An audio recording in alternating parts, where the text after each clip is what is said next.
श्री शिवाय नमस्तु भयम। दोस्तों, जैसा कि आप सभी लोग जानते हैं कि 20 जनवरी 2026 यानी मंगलवार को पड़ रही है माघ मास की शुक्ल पक्ष द्वितीया तिथि। और दोस्तों, यह वह तिथि है जो माघ मास में पड़ने वाली सबसे बड़ी तिथि है, क्योंकि यह मंगलवार के दिन पड़ रही है और इसका बहुत ही बड़ा और विशेष महत्व होता है। पूज्य गुरुजी ने कहा है कि अगर कभी भी मौका लग जाए और माघ महीने की द्वितीया तिथि मंगलवार को पड़ जाए तो आप लोगों को एक छुटकी काला तिल वाला उपाय तो अवश्य ही करना चाहिए। इन दोनों का संयोग बहुत ही कम आता है। इसी के साथ में गुरुजी ने अपनी शिव पुराण कथा में बताया है कि इस दिन आपको एक छुटकी काला तिल वाला उपाय तो आपको अवश्य ही करना चाहिए, क्योंकि ऐसा दिन पूरे साल में सिर्फ एक ही बार आता है। और दोस्तों, आप सभी लोग जानते हो कि मंगलवार द्वितीया तिथि का अगर सबसे बड़ा कोई उपाय है तो वह एक छुटकी काला तिल वाला उपाय है। तो दोस्तों, मंगलवार द्वितीया तिथि के दिन आप लोगों को इस एक छुटकी काला तिल वाला उपाय को जरूर करना है। बहुत सारे लोग होंगे जिन लोगों ने इस उपाय को ना किया हो, मतलब पूरा साल निकल गया, उन्होंने किसी भी दिन इस छुटकी काला तिल वाला उपाय को ना किया हो। पर दोस्तों, आपके पास एक आखिरी मौका बचा हुआ है, जो कि 20 जनवरी मंगलवार द्वितीया तिथि के दिन है।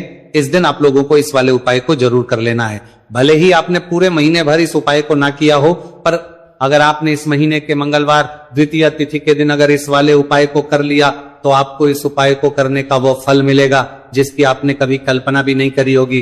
इसीलिए आप लोग इस वाले उपाय को एक बार जरूर कर लेना है, ताकि आप लोगों के हाथ से ये मौका ना जा सके और आपको इस उपाय को करने का फल मिल सके। दोस्तों, ये उपाय पंडित जी ने अपनी अभी की ही श्री शिव महापुराण की कथा में बताया है। उपाय को आज हम आपको बहुत अच्छे से समझाने वाले हैं। इस वीडियो को देखने के बाद इस उपाय को समझने के लिए आपको कोई और वीडियो को देखने की जरूरत नहीं पड़ेगी। तो चलिए दोस्तों, उपाय को शुरू करते हैं। देखिए, यह इस माघ महीने के मंगलवार द्वितीया तिथि के दिन यह इतना खास होता है, इतना महत्वपूर्ण होता है। देखा गया है कभी कभी बड़े बड़े पूजा पाठ अनुष्ठान से जो मनोकामना पूर्ण नहीं होते, वो माघ महीने की मंगलवार द्वितीया तिथि के दिन एक छोटे से उपाय करने से ही आपकी मनोकामना पूर्ण हो है। और बहुत सारे लोगों ने इस उपाय को किया भी है और उनको इस उपाय को करने का फल भी जरूर मिला है। अगर आप लोग भी इस उपाय को करना चाहते हैं तो आप इस उपाय को पहले अच्छे से समझ लेना, सुन लेना, उसके बाद करना। आपको इस उपाय का फल जरूर मिलेगा। और इस उपाय को कर लेने से आपके घर में चाहे किसी भी प्रकार की दुहक और समस्या क्यों ना चल रही हो, आपको उसका कारण भी नहीं पता है कि भाई ये समस्या किस कारण से चल रही है। उसका कुछ भी कारण हो सकता है, जैसे पितृदोष हो सकता है या किसी भी तरह का मंगल दोष भी हो सकता है। तो इस दिन आप लोगों को ये वाला उपाय कर लेना है। ये एक ऐसा उपाय है जिस उपाय को अगर किसी विशेष दिन पर किया जाए तो भाई उस विशेष दिन का जो है वो तो हमें मिलता ही मिलता है, पर हमने उस दिन पर इस उपाय को किया है तो हमें उससे भी बड़ा फल मिलता है, और फल बहुत जल्दी मिलता है क्योंकि आप इस उपाय को बहुत ही बड़े और विशेष दिन पर रहे हो। तो चलिए अब उपाय के बारे में बात करते हैं, लेकिन उससे पहले आप लोगों को यह जानना आवश्यक है कि आखिर यह उपाय किस समय करना है, किसको करना है और कैसे करना है। तो चलिए हम आगे आपको वीडियो में एक एक करके बता देते हैं। लेकिन उससे पहले अगर आप लोग हमारे चैनल पर पहली बार आए हैं या फिर मेरी आवाज आज पहली बार सुन रहे हैं तो हमारे चैनल को सब्सक्राइब जरूर कर लेना और इस वीडियो को लाइक करके कमेंट बॉक्स में श्री शिवाय नमस्तु भयम ओम नमः शिवाय जरूर टाइप कर देना। तो दोस्तों, इस एक छुटकी काला तिल वाला उपाय को हमें इस मंगलवार द्वितीया तिथि के दिन कैसे करना है, किसको करना है, किस समय करना है और कहां पर करना है, ये सारे सवालों के जवाब आपको इस वीडियो में मिल जाएंगे। और जो ये वीडियो देखेगा भाई, उसको एक छुटकी काला तिल वाला उपाय जरूर करना चाहिए, क्योंकि इस दिन काला तिल का भी बहुत ही बड़ा और विशेष महत्व होता है। और बात आ जाए एक छुटकी काला तिल वाला उपाय की, तो यह सोने पे सुहागा वाली बात हो जाती है और ये एक बहुत ही बड़ा उपाय हो जाता है इस मंगलवार द्वितीया तिथि का। तो अब दोस्तों, इस एक छुटकी काला तिल वाला उपाय को आखिर करना किसको है, सबसे पहले हम लोग वो बात जान लेते हैं। तो देखो, घर की जो बड़ी माताएं बहनें होती हैं, उन माताओं बहनों में से कोई भी एक बड़ी माता बहन इस वाले उपाय को कर सकती हैं। और दोस्तों, अगर आप तो अपने घर में से सभी सदस्यों को भी इस उपाय को करवा सकते हैं। अगर किसी व्यक्ति की खुद की कोई मनोकामना है, खुद की कोई दुख और परेशानी है जो कि वो अपने लिए ही करना चाहता है इस वाले उपाय को, तो वो खुद अपने लिए भी कर सकता है। बाकी अगर कोई घर में से ऐसा है जो कि अपने पूरे घर परिवार की सुख और शांति के लिए ये वाला उपाय करना चाहता है तो भाई वो भी कर सकता है, उसमें भी कोई दिक्कत वाली बात नहीं है। कहने का मतलब है कि इस उपाय को हर एक सदस्य भी कर सकता है और पूरे घर परिवार के सदस्य के लिए घर की बड़ी माताओं बहनों में से कोई एक माता बहन भी कर सकती है। माताएं बहनें अगर घर में उपस्थित ना हो या वो ये वाला उपाय ना कर पा रही हो तो फिर घर का कोई बड़ा सदस्य भी इसे एक छुटकी काला तिल वाला उपाय को कर सकता है, चाहे फिर वो पुरुष ही क्यों ना हो, उसमें कोई भी दिक्कत वाली बात नहीं है। उसके बाद में दोस्तों जो अगला प्रश्न निकल आता है वो ये आता है इस उपाय को लेकर कि आखिर इस उपाय को हमें किस समय करना है, सुबह के समय करना है कि शाम के समय करना है। तो देखो इस वाले उपाय को आप लोग सुबह के समय भी कर सकते हो और शाम के समय प्रदोष काल में भी करना है सकते हो। अब अगर आप पूछो कि भाई साहब सबसे उत्तम समय कौन सा रहेगा इसे छुटकी काला तिल वाला उपाय को करने का, तो हम आपसे बस यही कहेंगे कि इस उपाय को आप सुबह के समय करेंगे तो ज्यादा बेहतर होगा। बाकी अगर प्रदोष काल शाम के समय भी करेंगे तो भी अच्छा होगा, उसमें कोई भी दिक्कत वाली बात नहीं है। तो अब दोस्तों जो अगली सबसे बड़ी और महत्वपूर्ण बात आती है वो ये आती है कि सुबह अगर हम उपाय को करेंगे तो हमें कितने बजे से लेकर कितने बजे तक के बीच में करना है, और शाम के समय प्रदोष काल में करेंगे तो हमें कितने बजे से लेकर कितने बजे के बीच में करना है। तो देखो सुबह जितनी जल्दी हो सके आप उपाय को करने की कोशिश करना कि अगर किसी कारणवश लेट भी हो जाओ, थोड़ी देर भी हो जाए, तो 10 या 11 बजे तक भी आप उपाय कर लेना, पर 12 बजे से ज्यादा देरी ना हो, ठीक है, इस बात का ध्यान रखना। उसके बाद में दोस्तों अगर शाम के समय प्रदोष काल की बात करें, प्रदोष काल का जो समय है होता है वो शाम के 6 बजे से शुरू हो जाता है। मतलब शाम के 6 बजे से लेकर 7 बजे के बीच का जो समय होता है यह समय प्रदोष काल का समय होता है।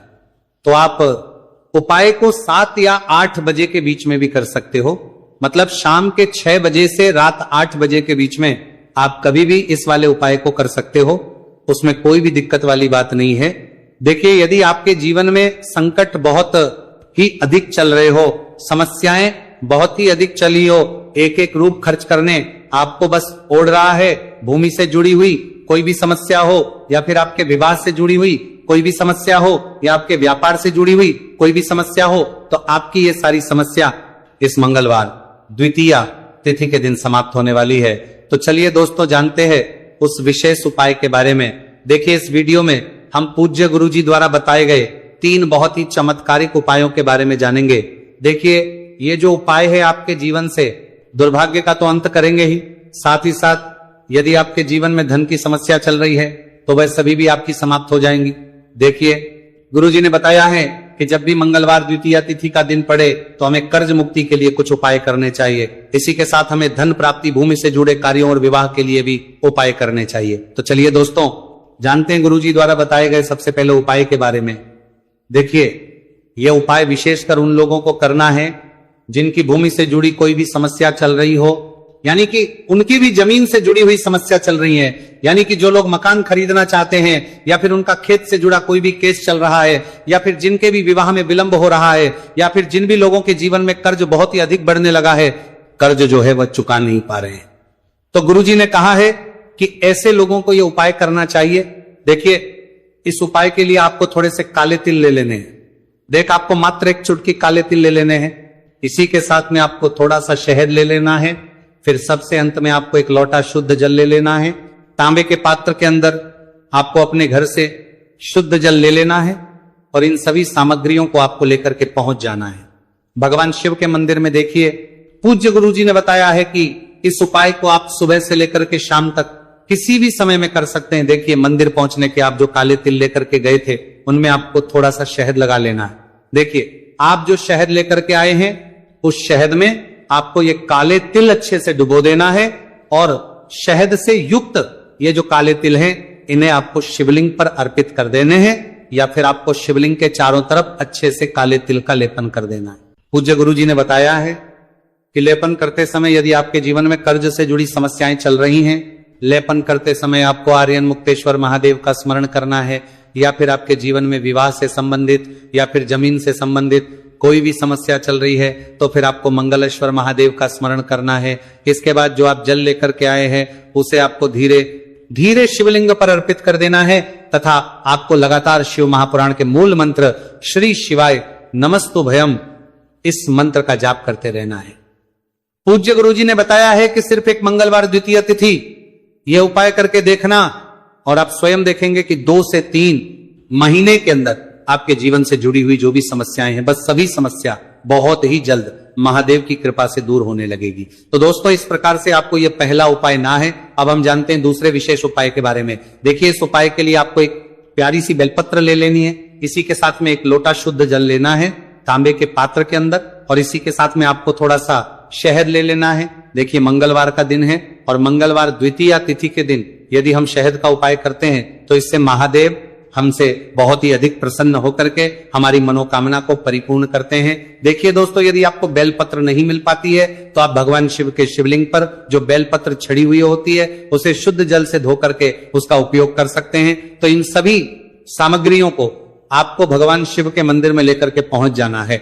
गुरुजी ने कहा है कि इस उपाय को भी आप सुबह से लेकर के शाम तक किसी भी समय में कर सकते हैं। देखिए, मंदिर पहुंचने के बाद आपके पास जो एक बेलपत्र है और बेलपत्र की जो सबसे बड़ी वाली पत्ती होती है और उसकी जो चिकनी साइड होती है उस पर आपको अच्छे से शहद का लेपन कर देना है। यानी कि बेलपत्र की बड़ी वाली पत्ती पर, पूरी पत्ती पर अच्छे से शहद लगा देना है। अब देखिए, ये जो बेलपत्र है इसे आपको अपने सीधे हाथ की हथेली पर रखना है और आपके जो भी कार्य अटक रहे हैं, देखिए बहुत से लोग ऐसे होते हैं जो अपने नौकरी को प्राप्त करने के लिए सालों से तैयारी करते हैं लेकिन उनको नौकरी नहीं प्राप्त हो पाती है। बहुत से ऐसे लोग होते हैं जो बहुत ही मेहनत करते हैं, धन भक्ति के लिए बहुत अधिक प्रयास करते हैं, लेकिन फिर भी उनको धन प्राप्त नहीं हो पाता है। तो गुरुजी ने बताया है कि जब भी आपको अपने कार्यों में सफलता ना मिले तो फिर आपको मंगलवार के दिन इस उपाय को अवश्य करना चाहिए। देखिए, अब आपको जिस भी कार्य में सफलता प्राप्ति करनी है उस कार्य को सफल बनाने के लिए आपको महादेव से प्रार्थना कर लेनी है और फिर ये जो एक बेलपत्र है इसे आपको भगवान शिव के शिवलिंग पर अर्पित कर देनी है। देखिए, बेलपत्र की चिकनी साइड जिस पर आपने शहद लगाए हैं वह शिवलिंग से स्पर्श रहेगी और इसकी जो डंडी है वह आपको जलाधारी की ओर रखनी है। इस प्रकार से आपको यह बेलपत्र अर्पित कर देनी है। अब देखिए, आप जो एक लोटा जल लेकर के आए हैं उसे आपको भगवान शिव के शिवलिंग पर धीरे धीरे अर्पित कर देना है। श्री शिवाय नमस्तुभयम इस मंत्र का जाप करते हुए देखिए, जैसे ही ये जल शिवलिंग से होकर के जलाधारी की ओर बह करके आएगा तो इसे आपको थोड़ा सा अपने सीधे हाथ की हथेली में झेल लेना है। इस जल को आपको अपनी दोनों आंखों पर लगा लेना है और इस जल का थोड़ा सा छिड़काव आपको अपने शरीर पर कर लेना है। पूज्य गुरुजी ने बताया है कि जब भी हम मंगलवार के दिन शहद वाली बेलपत्र शिवलिंग पर अर्पित करते हैं तो इससे हमें महादेव हर कार्य में सफलता प्राप्त करवाते हैं। यदि हमें अपनी मेहनत करने के बावजूद भी पर्याप्त मात्रा में सफलता नहीं मिल पा रही है तो गुरुजी ने कहा है कि आपको मंगलवार द्वितीय तिथि के दिन यह चमत्कारिक उपाय अवश्य ही कर लेना है। अब दोस्तों, हम जान लेते हैं गुरुजी द्वारा बताए गए तीसरे विशेष उपाय के बारे में। देखिए, इस उपाय के लिए भी आपको मात्र एक लोटा शुद्ध जल ले लेना है तांबे के पात्र के अंदर। फिर इसी के साथ में आपको एक प्यारी सी बेलपत्र ले लेनी है। बेलपत्र आपको ध्यान की गई थी रखना है कि कैसे भी कटी हुई खंडित नहीं होनी चाहिए। अब देखिए, मात्र 2 सामग्री लेकर के आपको भगवान शिव के मंदिर में पहुंच जाना है। पूज्य गुरुजी ने बताया है कि यह उपाय विशेषकर उन लोगों को करना है जिनकी कोई भी विशेष मनोकामनाएं जो कई दिनों से परिपूर्ण नहीं हो पा रही, चाहे वह विवाह से संबंधित हो, नौकरी से संबंधित हो, व्यापार से संबंधित हो, चाहे किसी भी प्रकार की मनोकामना है जो परिपूर्ण नहीं हो पा रही है, तो उसके लिए आपको यह उपाय करना है।